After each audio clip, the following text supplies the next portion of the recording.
제목에 관련된 말씀들이 구약 성경과 신약 성경에 많이 기록이 되어 있습니다. 초림과 관련된 예언보다도 구약 성경에는 예수님의 재림 때에 임할 추수의 영광 또는 심판에 대한 기록이 훨씬 더 많습니다.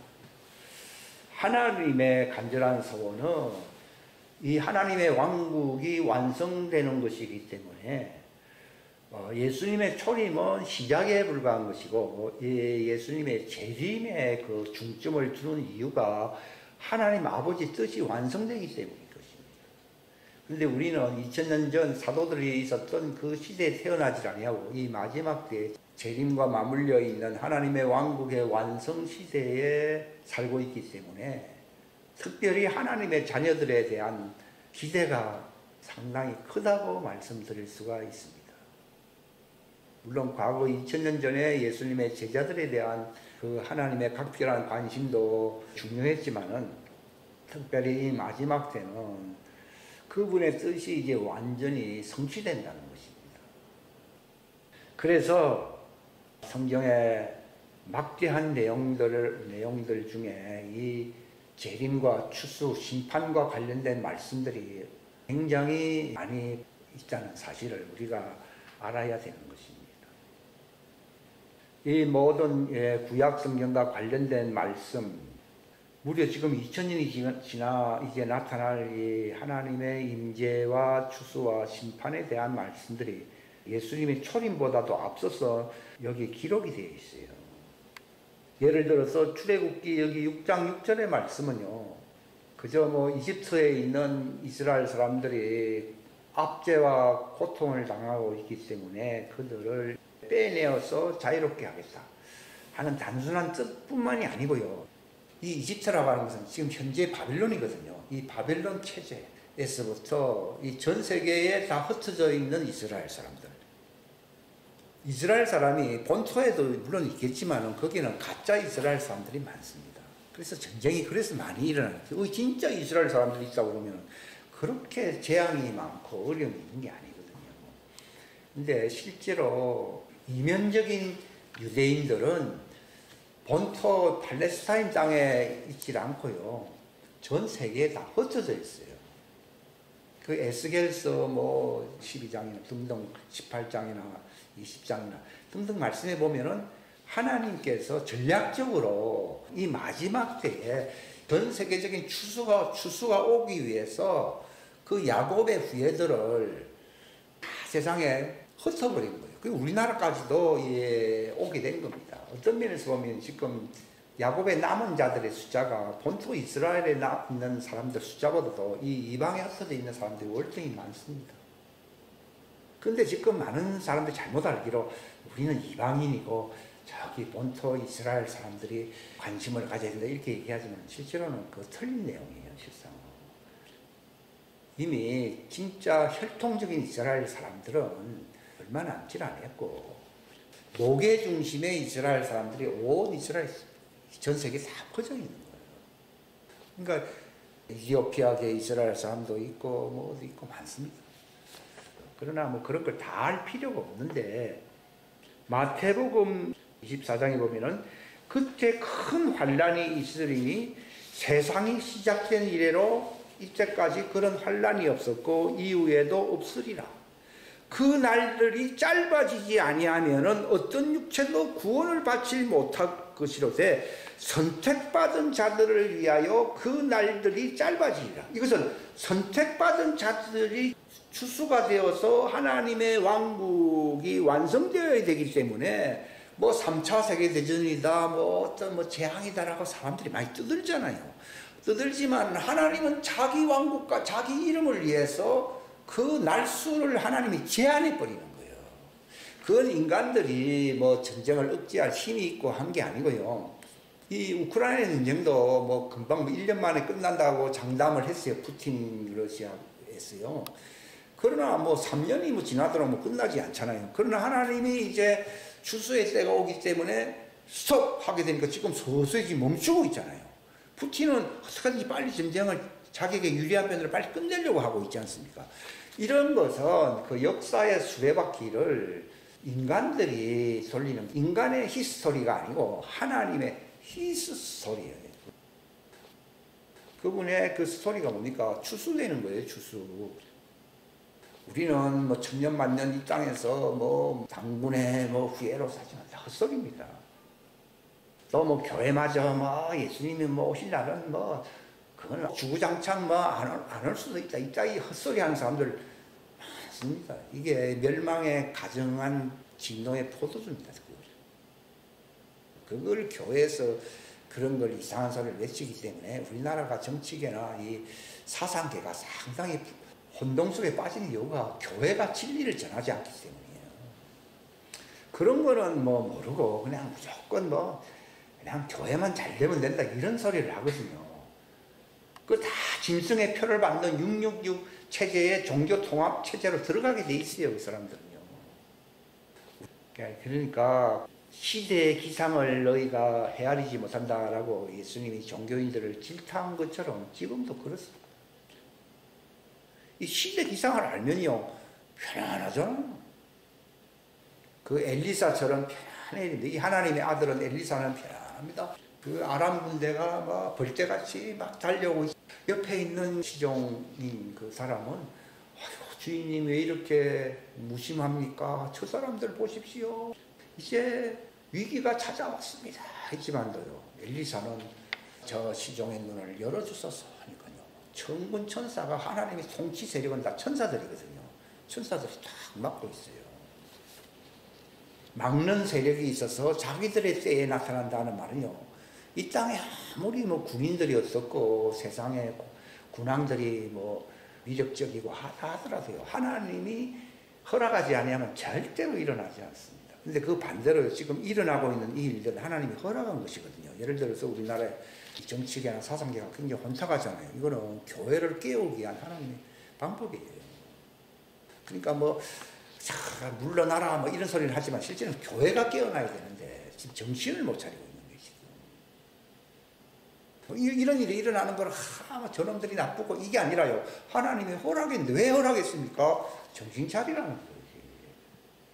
그러면 저 세력을 막을 길은 어디 있습니까? 정신을 차리고 하나님이 행하실 일들을 보게 되면 잠잠하게 되는 겁니다. 그러니까 너희는 가만히 있어. 내가 하나님 됨을 하는 것은 하나님이 다 통치한다 이 말이야. 그러니까 하나님이 열면은 닫을 사람이 없고 닫아버리면 열 사람이 없다 했습니다. 그러니까 너희들이 뭐 설친다고 해서 되는 게 아니라는 겁니다. 하나님이 허락하느냐 하나님이 뭘 위하느냐 이걸 우리가 봐야 되는 거예요. 왜 그걸 알아야 되는가 하면요 뭐 정치적으로 이제 조금 편안하다 이게 아니라 하나님의 뜻은 멸망하지 않고 구원에 이르기를 원하는데 그저 이 땅에 좋은 날이 오기를 바란다 이것만 갖고는 안 되는 거예요. 그러니까 이 교회에서 마저 뭐 무슨 세상운동 여기에다가 너무 몰중을 할 수가 없는 이유는 그 원인을 제공이 바로 교회이기 때문인 거예요. 그래서 중보자라고 하는 것은요 그 문제를 해결하기 위해서 그 무너진 틈 사이에 선다는 것이 중보기도거든요. 그러니까 그걸 알고서 동일시하는 겁니다. 교회 문제는 내 문제라 생각하고 또 한국이 돌아가는 문제가 내 문제라 생각하고 기도하는 진정한 중보자 특별히 하나님의 사람들이 일어나게 되면은 하나님의 뜻이 이루어지기 때문에 쉽게 끝납니다. 근데도 끝날 것 같은데도 안 끝나고 복잡한 이유는요 그 원인이 이런 현상적인 게 아니라는 거예요. 영적인 거예요. 영적인 생각의 영이거든요. 그들의 생각 속에 하나님 두기를 싫어하며 하나님이 그 가정한 것을 허락했다고 나오거든요. 로마서 1장에 보게 됩니다. 그러니까 그런 문제를 알아야 되는데 뭐 잘하고 샤우샤우하면 된다. 물론 그런 것도 하나님 이용을 하시긴 하십니다만도 그러나 그것이 결론적으로 완전 해결책은 아니라는 것입니다. 또 설상 뭐 일시적으로 평안하답시다. 이건 태풍의 눈 속에 들어가면 평안해집니다. 그러나 그건 일시적인 평안일 뿐이거든요. 무슨 말입니까?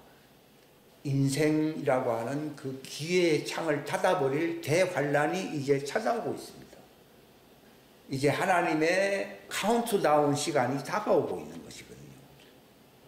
그 하나님의 왕국의 들어간다는 말은 추수된다는 것을 얘기하는 것입니다. 그 방향으로 가는 사람들이 지혜로운 사람이라. 하나님이 재앙을 허락하시는 이유도 영원한 안식에 들어가게 하려고 하는 하나님의 책략입니다. 책략. 전략이라는 것입니다. 그러니까 그저 밥 잘 먹고 평안하고 그동안 70년 동안 그렇게 잘 살았잖아요. 근데도 뭐 왜 이렇게 어려운 일이 계속되느냐? 그것은 하나님의 포인트, 주 뜻이 무엇인가를 모르고 있습니다. 성경에는 뭐 교회가 내가 뭐 선지자다 하면서 뭐 선지자 운동도 하고 뭐 이런 걸 기적을 행하고 가르친다고 큰 소리는 치는데 너희는 불법자들이라고 되어 있거든요. 그게 불법이 됩니까? 하나님의 뜻을 모르기 때문입니다. 내가 소경이 되느냐, 눈뜬 사람, 귀머거리가 아니라 내가 귀가 열린 사람이 되느냐 하는 것은요, 하나님의 계시의 말씀을 깨닫는 사람들이에요. 누가 내 형제요 자매요 모친입니까? 내 아버지 뜻을 행하는 그 자가 곧 내 형제요 자매요 모친이라고 했잖아요. 아무나 하나님의 왕국에 들어가는 것이 아니라 하늘에 계신 내 아버지 뜻을 행하는 자가 들어간다 그랬고, 요한일서 2장에도 육신의 정욕과 안목의 정욕과 이생의 사랑, 이것은 다 하나님께로부터 온 것이 아니라고 말씀을 하고 있습니다. 오직, 그런 제일 중요한 말씀, 오직 하나님의 뜻을 행하는 자는 영원히 거하느니라, 영생한다 이 말입니다. 이것이 가장 지혜로운 길이지. 누가 반석 위에다가 집을 지었느냐? 이것은 내 말을 듣고 그 아버지 뜻을 전하는 것이 예수님 말씀이거든요. 그 말씀을 듣고 깨닫고 행하는 그 사람이 반석 위에다가 집을 지어서 어떠한 환란이 오더라 한다 하더라도, 창수가 날지라도 무너지지 않는다는 겁니다. 지금 우리가 그 말씀의 계시에 예수님의 말씀 위에 내가 기초를 딱 쓰고 하나님 마지막 때에 하나님 뜻을 행하는 엘리사처럼 살아가느냐, 이 사람이 제일 유명한 사람이죠. 이 땅에서는 별로 안 알아줍니다. 그 사람 반석 위에 서 있습니다. 어떠한 재앙도 자기에게 미칠 수가 없습니다. 그 증거가 뭡니까? 샬롬, 평안입니다. 근데 요즘 뉴스 이런 걸 보면 다들 열심히 하자는 걸 굉장히 불안이, 초조, 불안, 두려움이 꽉 차 있거든요. 거기에 휘둘려서는 안 될 뿐만 아니라 이것은 믿음 없는 행위입니다. 그러니까 결국은 그것에서 벗어나기 위해서는 가짜 회개가 아니라 진짜 회개를 해야 되는 자들이 많다는 것이에요. 그 귀에도 지금 삭감되고 있는 천사 중에 한 사람이 이제 시간이 없으리로다. 왜냐하면 둘째 재앙이 이제 끝나게 되니까 천사가 한 말이 있거든요. 재앙이 3가지가 있다고 그랬어요. 재앙. 이것이 대환란과 맞물려 있는 것이요. 화가 있으리라고 그랬거든요. 근데 둘째 화가 딱 끝나니까 천사가 하는 말이 이제 시간이 없으리로다. 그러니까 셋째 화는 적그리스도의 체제 속으로 들어가는 것이거든요. 어떻게 보면은요, 적그리스도 편에 서는 사람들에게는 희망의 시대가 왔다고 얘기할 수 있어요. 근데 성경에서 대환란이냐라고 한 표현은요, 적그리스도의 편이나 세상 편에서 환란이라는 말이 아니라 추수되어야 할 하나님의 백성 야곱의 후예들에게 대재앙이라고 하는 뜻이지, 저쪽에 속한 사람들은요, 공산주의 혁명이 일어나면 공산주의자들은 자기 세상 왔다고 좋아할 거 아니에요. 그런 것처럼 이것은 야곱의 환란이지 원수들의 환란이 아니에요. 원수들의 환란은 언제 옵니까? 예수님 지상재림하면은 입에서 나오는 칼 가지고 전멸시킨다고 얘기하고 있어요. 그러니까 하나님의 백성에게 이제 다가올 그 재앙을 가리켜서, 큰 재앙을 가리켜 대환란이라고 하는 말을 쓰는 겁니다. 그러니까 레위기 23장에도 명절을 지키라. 아니 무슨 환란이 오는데 무슨 명절을 지키느냐. 이제 추수가 완성되면은 이제 천년왕국 시대가 오고, 천년왕국 시대가 끝나게 되면은 마지막 추수가 끝났기 때문에 이제는 영원한 안식입니다. 영원한 안식인 신천신지의 새로운 세상에 오거든요. 이걸 지키는 명절이 뭡니까? 바로 나팔절, 예수님의 공중재림을 기념하는 나팔절, 지상재림을 기념하는 대속죄일. 그리고 이제 천년왕국 때에 이제 추수가 완성되는 장막절, 초막절, 이 세 절기가 있다고 하는 말은 추수를 위한 것이거든요. 근데 둘째 재앙이 끝나고 나면은 셋째 재앙은 너희들에게는 전혀 유익이 되질 않는다는 것입니다. 그러니까 시간이 없다는 것입니다. 적그리스도 세계에는 시간이 아직도 남아있지요. 그러나 하나님의 백성 편에서는 둘째 재앙이 끝나면 시간이 없다 이렇게 나옵니다. 그 말은 추수가 끝난다는 걸 얘기하는 거예요. 추수에서 제외된 사람들은 나팔절에도 참석을 이미 못했고 또 지상재림인 예수님의 대속죄일 날에도 그들이 추수가 되지 못하고 더군다나 천년왕국에 들어가서 시민으로서 이제 마지막으로 추수될 장막절에 추수해서 제외된다는 겁니다. 그러나 이 세 가지 절기에 참여하는 사람은 복이 있어요. 복이 있잖아요. 그러니까 명절이에요. 그들에게 명절이지 뭐 원수들에게 무슨 명절이겠습니까? 그러니까 우리가 이것을 잘 알고 보셔야 되는 것이 레위기에 이 세 가지 절기를 왜 지켜야 되느냐 하는 문제를 이게 다 추수와 관련된 것이고 재앙이 오더라도 추수를 위해서 마치 바람 불고 비바람 몰아치고 서리가 내리고 해야 이 과일이 연그러지는 것이지 가만히 잘못하면 썩어버립니다. 이게 생존력이 있어야 되거든요. 그러니까 많은 물고기를 잡아가지고 태평양을 건너서 이렇게 한국까지 올라가려면 한 달 이상 걸려요. 요즘은 모르겠지만 한 달 이상 걸렸는데 그 사이에 물고기들이 바닷속에서 힘차게 놀 때는 좋았는데 이제 힘 빠지면 다 썩어버리거든요. 그러니까 그 속에다 뭘 집어넣습니까? 새끼 상어를 한 마리 싹 집어넣어서 설치고 달라니면요 잡혀먹으면 큰일 나니까 막 도망다니면서 막 그 속에서도 열심히 운동을 하거든요. 그러면은 안 죽는 거지. 그게 지금 재앙이 그런 거라고. 그러나 진짜 큰 상어가 나타나가지고 다 먹어버리면은 적것이 나타나서 다 먹어버리면 그건 끝나는 것이고 그러니까 재앙이 있는 것도 재앙과 겸하여 있는 것이 추수지. 추수만 있고 재앙은 없고 재앙만 있고 추수는 없고 그런 건 아니다. 재앙만 있다고 하는 것은 그거는 적그리스도 체제 속에 들어가면은 그때는 구원이 없습니다. 그래서 시간이 부족하다고 말을 한 것입니다. 그리고 여기 민수기 35장에 그 모세가 이스라엘이 가나안 땅에 그 들어가기 전에 그것에 들어가서 도피처 세 개를 두라 이렇게 말을 했거든요. 이게 뭘 말을 하는가 하면 요단 이편과 저편 이게 세 도시가 있거든요. 이것은 이스라엘 본토인들이 마지막 대환란에서 구원받을 그런 도피처 피난처를 의미하는 것이고요. 이 뭐죠? 요단강 건너편이라는 것은 이방 땅에도 하나님이 보호하실 피난처가 있다는 것을 3이라는 숫자는 하나님 숫자인데 하나님이 보호할 딱 세 개만 있다는 얘기가 아니라 하나님이 보호할 처소가 있다는 것을 이미 과거에 모세를 통해서 하나님이 알게 한 것입니다. 이것도 다 대환란에 대한 피난처 아마 모세 때로부터 지금 계산을 하게 되면 3,500년 전에 이미 하나님이 예언을 주신 겁니다. 근데 이제 그 사사시대에 이 뭐 도피처로 가고 한 사람들 별로 없어요. 이거 하나 예표적인 겁니다. 이 전부 이게. 이게 바로 이 마지막 때에 대환란 재앙 때에 너희가 광야로 그 여자가 광야로 도망간다 그랬잖아요. 이게 도피처로 간다는 것을 하나님 미리 알고 모세를 통하여 예언적으로 선포를 한 것입니다. 그리고 여기 이사야 4장 4절부터 3절부터 읽은 말씀도요. 그들이 도피처에서 어떤 일이 일어나냐. 그냥 거기서 잠이나 자고 그냥 밥이나 음식이나 먹고 산다. 뭐 그런 말이 아니고 하나님이 그들이 이 부활에 이를 수 있도록 종들에게 이 도피처로 왜 보냅니까? 그들이 모욕을 해가지고 흰옷을 입고 영원한 안식처인 새 예루살렘 성으로 들어가게 하려고 하는 하나님의 역사입니다. 이게 역사.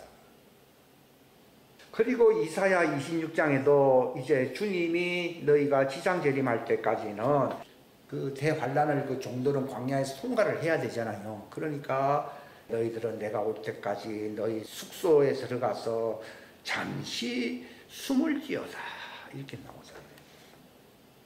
이게 바로 그들의 일시적인 도피처인 것이지 영원한 도피처는요 부활체로만 하나님의 왕국에 들어갈 수가 있어요.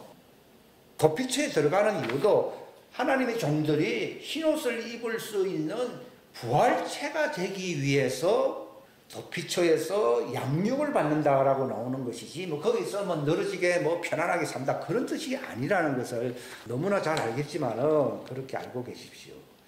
근데 예레미야 여기 30장에도 보면은 슬프도다. 이것은 버림받은 자들이 많이 생기거든요. 버림받은 자들이 많이 나옵니다. 이런 기절들은 스가랴서에 되고 많이 있는데 여기 하나의 과거에 기록을 하지 않은 부분들을 기록해 놓은 겁니다. 근데 너는 야곱아 너는 두려워하지 말아라. 너를 구원하려고 이제 주님이 오실 것이다. 그래서 여기 예레미야 30장 11절 다 같이 읽겠습니다. 시작.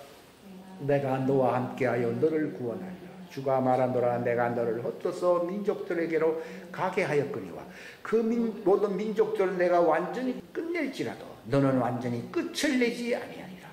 다만 내가 적절히 너를 바로잡을 것이요 전혀 벌하지 않은 채 두는 아니하리라. 그러니까 너희를 박해하는 이 적그리스 세력들 많잖아요. 이건 하나님 주님이 작살내버린다 이 말이고, 그러나 너희들은 구원하지만도 그냥 편안하게 살다가 구원받는다는 게 아니라 너희들에게도 손을 본다는 얘기입니다. 거기서 쭉정이가 될 사람들은 버리는 것이고, 거기서 알곡으로 재앙을 오는 것, 쭉정이에서 알곡되게 만들려고 재앙이 오는 거예요. 그러니까 완전히 끝을 내겠지만은 너희는 적절히 너를 바로잡는다는 겁니다. 요게 재앙을 통해서 너희들이 양육을 받는다는 말은 부활체가, 결국은 부활체가 되어야 영원한 안식에 들어가는 것이지, 뭐 이 땅에서 뭐 내가 어제 요즘 뭐 보면 제주도에 쌈 싸는 사람들 있잖아요. 왜 그런가 하면 이제 대환란 때 거기 가서 숨는다. 쌀 10가마니 사놓고 거기서 3년 반을 견디겠다. 다 헛소리입니다. 그런 사람 많답니다. 그들이 물속에 숨을지라도 물뱀을 시켜가지고 그들을 물어 죽인다고 하나님 말했어요. 무시무시한 얘기예요. 그게 전지서에 보면 나와 있어요. 왜냐하면 네가 여호와의 말씀을 듣지 아니하고 네 방식대로 도망가기 때문에. 하나님이 지정해 주신 피난처 속에서 양육을 받는 길 외에는 종들에게 희망 없습니다. 그들이 모욕을 해야 되기 때문에. 혼의 모욕탕입니다. 그럼 왜 하나님의 자녀들은 왜 그런 과정이 필요 없느냐? 이것은 성령님을 통하여 새 사람으로 다시 태어나는 할례라고 하는 급속 모욕탕을 통과해 버리는 거예요. 육체 안에서 우리가 할례를 받았다라고 골로새서 2장에 보면 12절에 보면 나와 있잖아요. 그러나 종들에게는 그렇게 쉽사리 성령이 임함이 죽어버리기 때문에 그들을 적절하게 다루시는 겁니다. 그래서 그 기간이 적어도 3년 정도. 이걸 광야에서 하나님이 여기 이사야 4장 말씀과 같이 불로서 그들의 불법을 제거한다는 거예요. 모욕시킨다는 얘기예요. 불법을 제거한다고 그랬잖아요. 그래서 그들이 뭐가 된다고 되어 있습니까? 그날에는 야곱은 불이 되고 요셉은 불꽃이 되고 이렇게 나오잖아요. 그죠? 그 역사는 왜 그렇습니까? 이 부활 때문입니다. 결국은 성경은, 소망은 막 구덩이에 숨고 뭐 산에 들어가 숨고 그런 게 아니고 부활에 대한 그 진리를 잘 모릅니다, 사람들이요. 그러니까 이 과정 속으로 가는 그 길, 하나님의 왕국과 의를 구하는 길은 부활에 이르는 길을 가야 되는 거예요. 나는 부활이요 생명이니 내가 곧 그 길이요 진리요 생명이라는 말은 부활에 이르는 길이다 이 말이지, 그게 잘 먹고 잘 살 수 있는 길이라는 말이 아니거든요. 부활에 이르러야 되는 거예요. 우리가 이 하나님의 자녀는 무엇이 하나님의 자녀냐? 부활에 대한 증거가 자기 속에 있고 이것을 증언하는 사람이 하나님의 아들들이에요. 그래서 여기 예레미야 본문 말씀을 이제 해석을 해야 되는 것은 그걸 아시면은 종들을 어떻게 하나님이 마지막 때에 그 피난처에서 깨끗하게 하시느냐 하는 문제입니다. 그리고 요엘서에도 보면은 그 재앙이 이를 터인데, 이 요엘 시대에 이스라엘 사람들을 구원하기 위한, 이걸 여러분들이 요엘서 2장 말씀을 다 읽어야 돼요. 다 적어 놓을 수 없어. 처음과 끝만 기록해 놓은 겁니다. 거기 보면은 그들이 광야의 피난처에 갈 때요, 지금 살아있는 육신 안에 있는 이스라엘 사람들만 피난처로 가는 게 아니라 아브라함 품에 있었던 과거의 엘리야, 이사야, 뭐 유명한 사람들 많잖아요. 그 사람들이 다 무덤에서 나와가지고서 피난처로 같이 들어갑니다. 근데 그들은 이미 그런 육체 속에는 있지 않지만도 그 육체 안에 있는 이스라엘 사람들을 인도해야 될 뿐만 아니라 원수들을 막아줘야 되기 때문에 이걸 요엘의 군대라고 부릅니다. 요엘서 2장은 굉장히 깊은 말입니다. 그저 단순히 막 피난처로 가니까 막 도망가면 된다. 도망가봐야 벼룩이 뛰어봐야 뭐 어디로 가겠습니까? 뭐 비행기 시대가 날라던데. 바로 아브라함 품에서 나온 하나님의 종들이 그들의 세력들을 막는다는 걸 얘기하는 것이고 그들을 압도해버린다는 걸 얘기하고 이걸 요엘의 군대라고. 이 요엘의 군대의 신비가 나타나는 거예요. 그러니까 그들이 왜 나타나야 됩니까? 그들이 이제 하나님의 영을 받아서 부활체가 되어야 할 일이 남아있잖아요. 되어야 될 뿐만 아니라 그들은 육체 안에 있지 않기 때문에 재앙이 오더라도 자기들은 견딜 수 있잖아요. 그러니까 그들을 멸하려고 하는 적그리스도 원수의 세력, 심지어는 비행기가 오더라도 다 막아버리는 거지. 아브라함 품에 있었던 자들이 나오니까 얼마나 무서운 군대가 되겠어요. 수백만이 나오지 않겠는가 이렇게 보고 있습니다.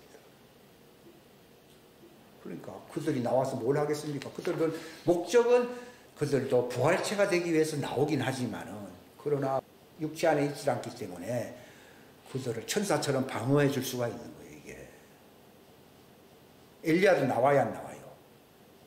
모세도 나올 거 아니에요. 옛날에 모세와 엘리야가 육체 안에서도 뭐 기적이 일어났는데 그들이 이렇게 나오게 되면은 이스라엘 사람들 보여줄 거 아니에요. 그러니까 광야로 들어갈 수가 있는 거예요. 그들은 살아서도 그 민족을 보호했고 죽고 이제 나와서도 보호를 하고 있는 거예요. 그러니까 엘리야의 입에서 불이 나오고 막 모세에게서 물을 피로 만들고 하는 역사가 옛날 출애굽 시대만 있었던 게 아니라 이 마지막 출교회 시대에도 일어난다는 거예요. 어마어마한 시대가 오는 겁니다. 그리고 그 광야 시대가 끝나고 나면은 광야 시대가 끝났다고 해서 그들이 부활체가 되어서 뭐 아시아에도 있고 아프리카에도 있고 미국에도 있는데 그 사람들이 어떻게 새 예루살렘 성이 저기 예루살렘 그쪽에 임하는데 거기 뭐 비행기 타고 가겠습니까? 어떻게 하겠습니까? 주 예수님이 그들을 천사들을 통해서 하늘 이 끝에서 땅 저 끝까지 다 모아야 안 모아요.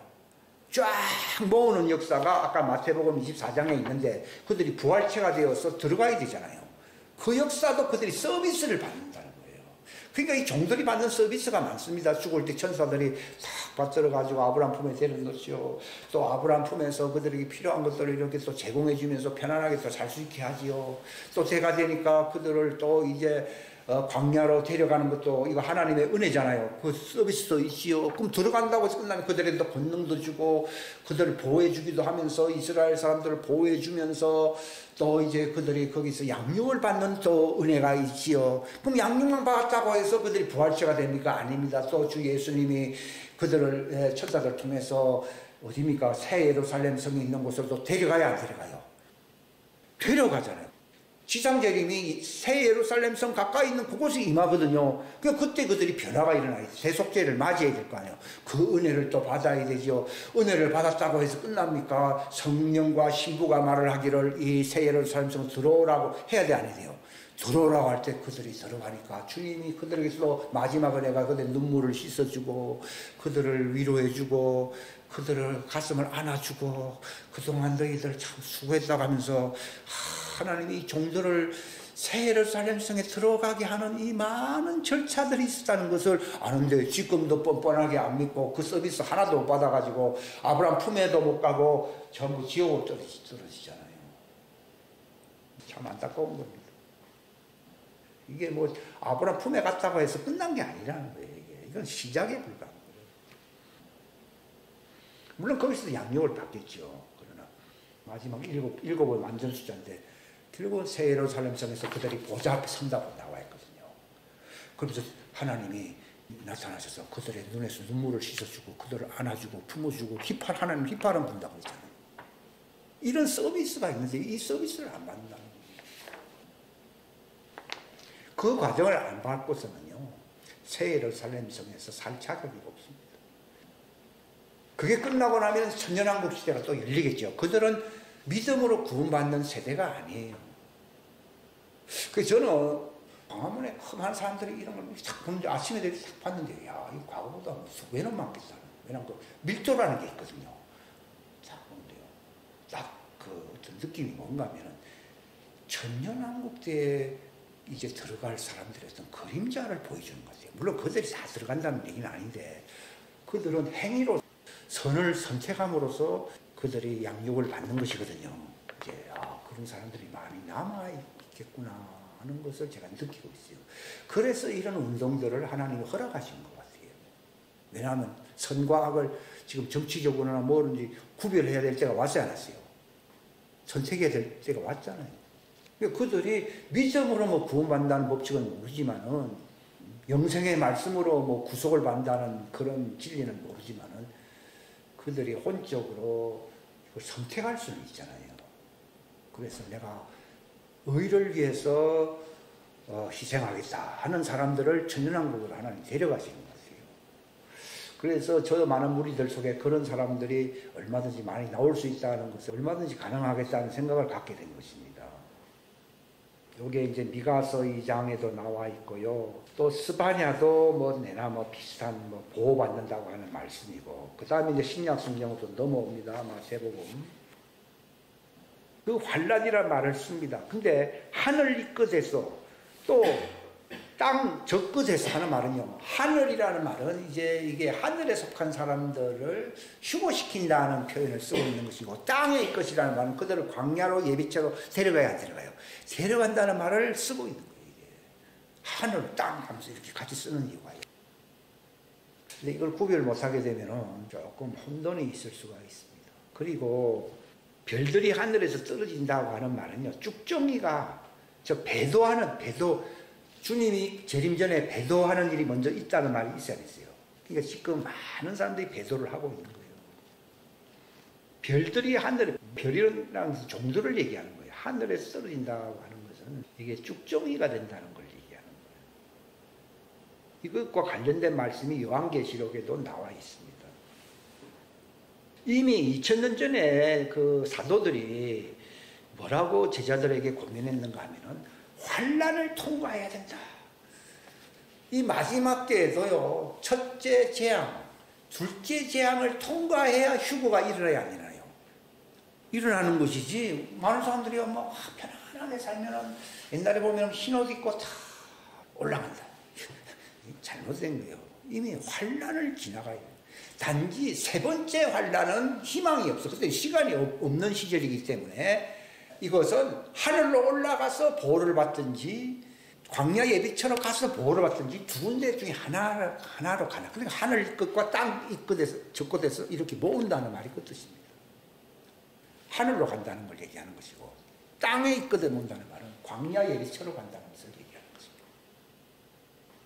하나님이 양육하시는 장소가 하늘에도 있고 땅에도 있습니다.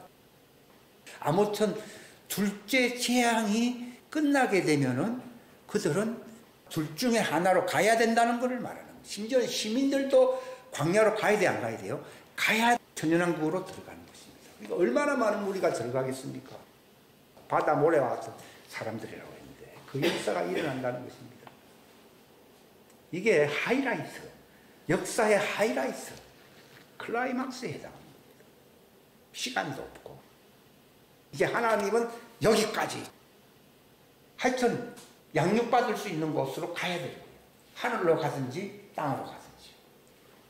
그걸 선택받은 자들이라고 나와 있거든요. 그 선택받은 자들을 위해서 중동전쟁, 인구의 3분의 1, 뭐 그쪽에 있는 3분의 1이 죽는다고 그러는데 이것을 하나님이 데려가기 위해서는 전쟁이 끝나야 되기 때문에 끝내버린다는 겁니다. 우크라이나 전쟁도 하나님이 이제 추수의 때가 오기 때문에 끝내야 되고, 또 뭐 3차 세계대전으로 막 번질 수 있는 전쟁이 오지만 이것도 하나님이 끝내버린다는 겁니다. 왜? 데려가야 되기 때문에. 다 하나님의 뜻대로 섭리하시는 분이시지 뭐 인간 생각대로 움직이는 게 아니라는 사실을 알고 우리는 그날이 오면은 두려워할 게 아니라 너희 머리를 들라. 너희 몸의 구속이 가까웠느니라. 부활은 무엇의 구속이라고요? 몸의 구속. 몸의 구속이 완성되는 그날 부활입니다. 하늘로 올라가는 사람은 완성되는 것이고, 광야처럼 가는 사람은 이제 몸의 구속을 받으려고 가요, 안 가요? 준비하려고 가는 거예요. 그래서 우리가 성경을 여기 읽게 되면요, 데살로니가전서 여기 4장에 보면은 주께서 호령과 천사장의 음성과 하나님의 나팔 소리와 함께 신이 하늘로부터 내려오시리니, 그리스도 안에서, 여기 그리스도 안에서라는 말은 하나님의 자녀입니다. 그리스도 안이라는 말은 창세 이전에 택함을 받은 사람입니다. 그리스도는 창세 이후에 만들어진 분입니까? 창세 이전부터 계셨던 분이십니까? 그러니까 그리스도 안에서라는 말은 창세 이전에 선택받은 자들을 위하는 것입니다. 이것은 하나님의 자녀입니다. 종들에게는요, 그리스도 안에서 창세전이라는 말을 할 자격이 없습니다. 모르니까 그런 말을 쓰는 것입니다. 그러나 초식동물은 식물을 먹고 육식동물은 그 고기를 먹듯이요, 이런 말이 딱 들릴 때요, 창세전은 별로 입맛이 안 든다는 것이 팍 들어오면요, 내가 바로 창세 이후에 농명된 아담의 후예라고 하는 것을 자기가 본성적으로 알게끔 하나님이 합니다. 초식동물은 뭘 먹을 것인지 딱 정해졌잖아요. 그런 것처럼요, 창세 이후로 어린 양의 생명책에 기록됐다. 요건 종도를 얘기하는 것이고, 창세 이전에 그리스도 안에서 예정됐다는 것은 하나님의 아들을 두고 얘기하는 것입니다. 여기 구별되어 있어요. 근데 데살로니가 전서 4장에 이것은 그리스도 안이란 말을 쓰기 때문에 휴고될 사람들을 두고 얘기하는 것입니다. 그리고 여기 밑에 데살로니가 후서 5장에 보십시오. 여기 보면 형제가 두 형제가 있거든요. 하나는 종들도 형제고 하나님의 자녀들도 형제라고 볼 수 있습니다. 근데 형제들아, 그때와 그 시기에 관하여는 너에게 쓸 필요가 없다고 하는 말은요, 너희들은 그런 시간을 알 수 있는 능력이 없다는 것입니다. 이거는 그리스도 안에 있었던 자들을 얘기하는 게 아니라 아담의 후예들은 흑암에 있기 때문에 때와 시기를 모른다는 것입니다. 그러나 그날과 그 시기를 알므로 기름을 준비하고 신랑이로도 할 때 맞으러 가는 처녀들도 있어야 안 있어요. 이것은 그들이 똑똑하고 뭐 봉사를 잘했기 때문이 아니라 그날과 그 시기를 알고서 지금 이렇게 준비를 하고 있는 거예요.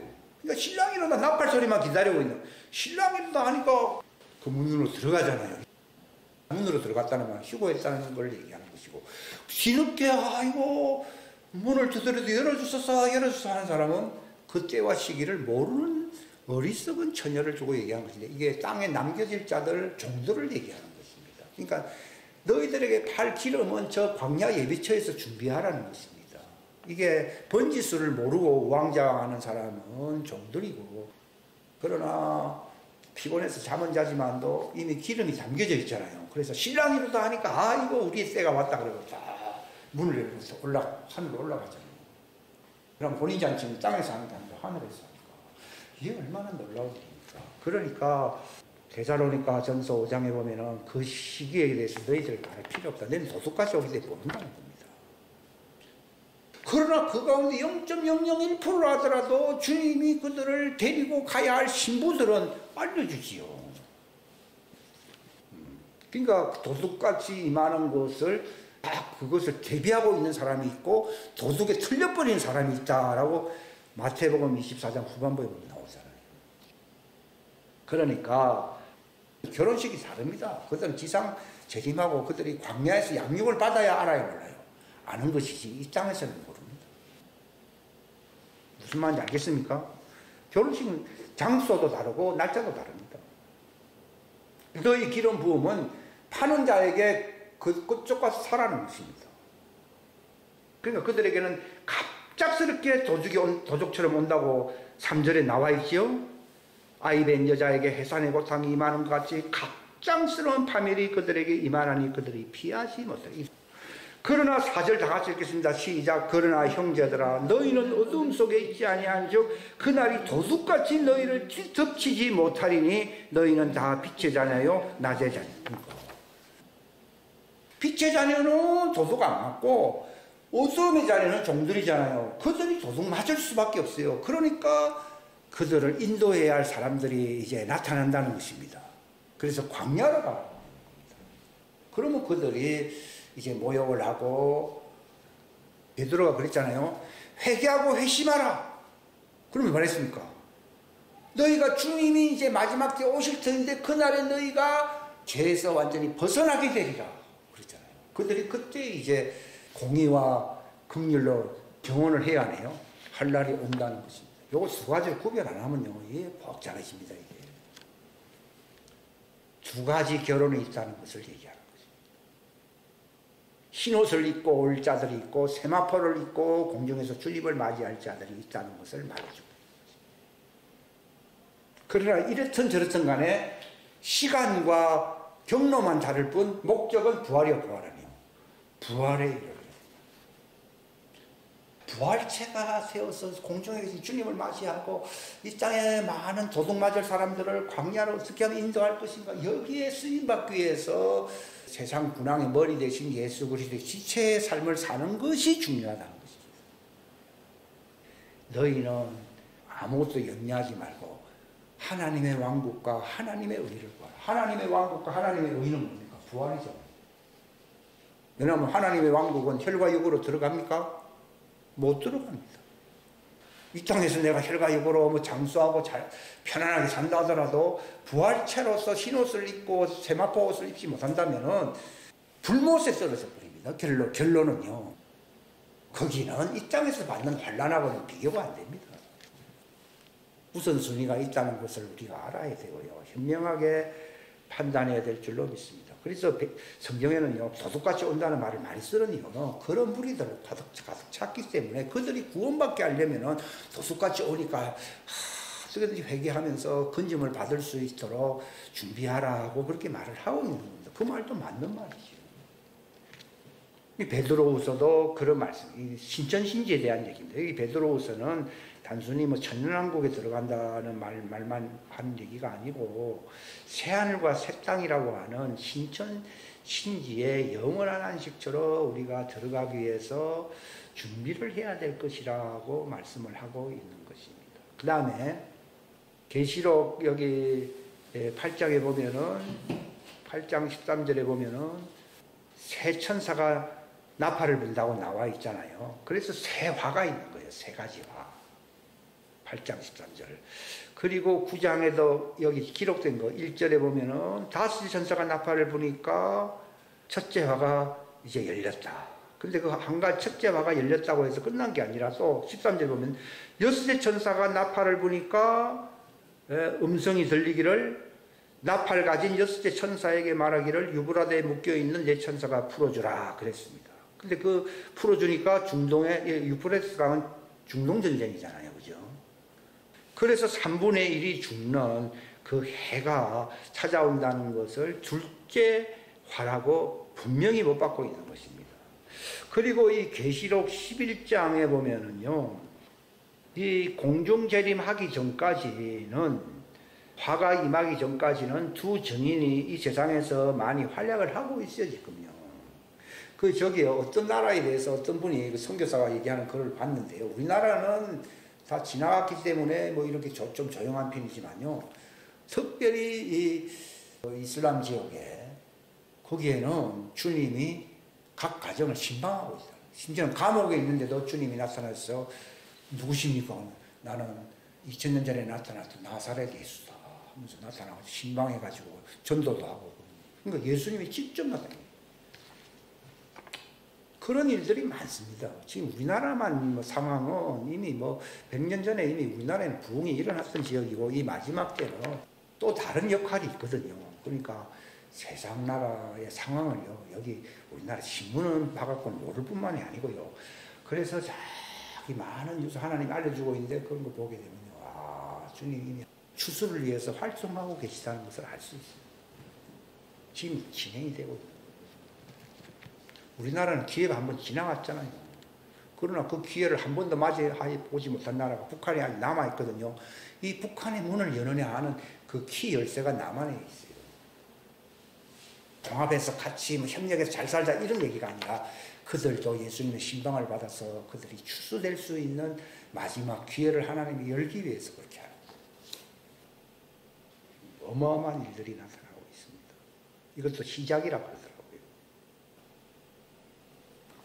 사람들이 잘못 알고 있는 부분이 뭔가 하면은, 자, 다 읽겠습니다. 11장 4절. 이들은 땅에 하나님 앞에 서 있는 수 올리브나무여 수 성장되니라.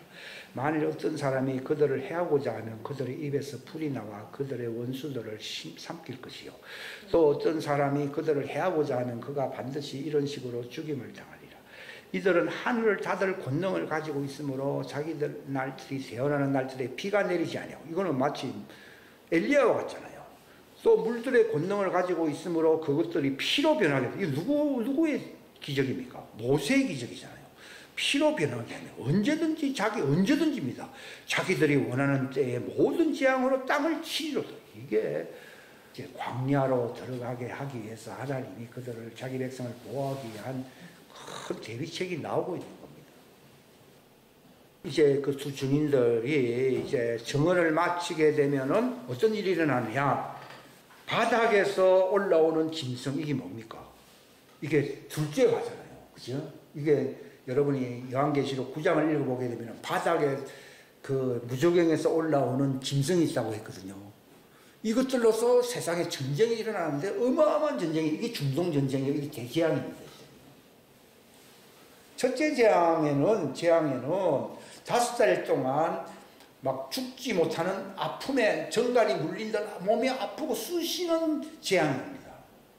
이것도 약과입니다. 약과. 그런데 두 번째 재앙은 무저갱에서 나옵니다. 그러나 그 모습이 뭐 굉장하다고 그러더라고요. 그 전쟁이 이제 있는데, 이 뭡니까? 증언을 하고 있던 사람들이 그 일어나면 자기들의 임무가 끝나기 때문에 종들은 죽어야 죽어요. 죽는데 언제 그들이 살아난다고 되어 있습니까? 사흘 반이 지나면 이래 나오거든요. 이 3일 반은요, 날짜 뭐 하루 이틀 이걸 얘기하는 게 아니라 3년 반을 얘기하는 거예요. 3년 반이 지나면 그들이 시상 오래 오실 예수님을 위해서 부활체가 돼서 다시 나와야 나와요. 이걸 얘기하는 것이에요. 누구는 뭐 3일 반 만에 나오고 나중에 뭐 후 3년 반 때 나오는 사람은 다르고, 그 말이 아니고, 예수님도 사흘 만에 부활하셨다고 되어 있는데, 이 종들도 사흘 반이라고 하는 거거든요. 후 3년 반이 지나면은 그들이 이제 부활체가 돼서 죽지 아니할 몸으로 나온다는 걸 얘기하는 거죠.